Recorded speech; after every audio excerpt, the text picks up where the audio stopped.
On your last point, almost everyone who is talking about Wednesday's debate says Mitt Romney did pretty well or won. But how he won, that is a question, as Carl mentioned, that has entered the post-debate spin cycle. So Governor Romney may dance around his positions, but if you want to be president, you owe the American people the truth. Stretching the truth or worse. That's how Mitt Romney won the debate. It's now a familiar refrain from Democrats, echoed by sympathetic media outlets. I give him credit for a strong performance. I give him an F for being honest with the American people. At the end of the day, he failed on the facts. Governor Romney has either changed a number of his positions or didn't remember some of his positions. Republicans call it all sour grapes. What this says is that Obama got his clock cleaned in the schoolyard, and now he and his friends are out there the next day saying we would have, could have, should have, and making up excuses for why they lost. And even as some Democrats make their charge of what they call Romney's debate fabrications, they concede the president should have pushed back on stage. In attempting to sort of be cool, be presidential, to try to stay above the fray, ended up looking detached. He looked off. He looked a bit listless. And the president, in his sort of coolness, did not take Mitt Romney to task. The Democrats' biggest charge?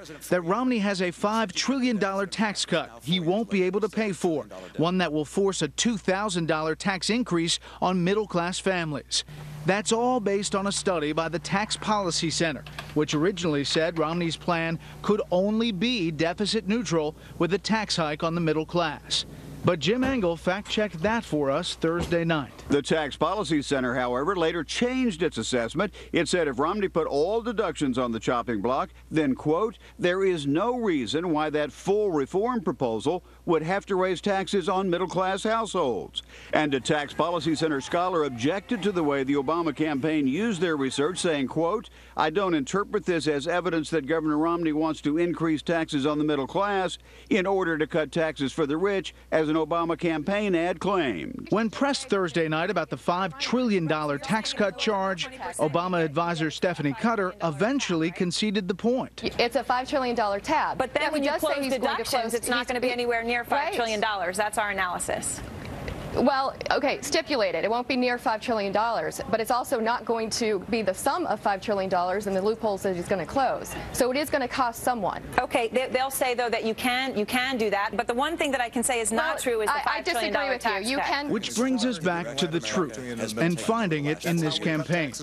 Remember this clip that never made it into the 60 Minutes broadcast? Look, the fact checkers have had problems with the ads on both sides and say that they've been misleading and in some cases just not true. Does that disturb you? I mean, some of them are your ads. You know, do we see sometimes us going overboard in our campaign? Are there mistakes that are made? Or the areas where there's no doubt that somebody could dispute how we are presenting things? That happens in politics. I think. Aren't the American people entitled to the truth or a better version of it? The truth of the matter is, most of the time we're having a vigorous debate about a vision for the country,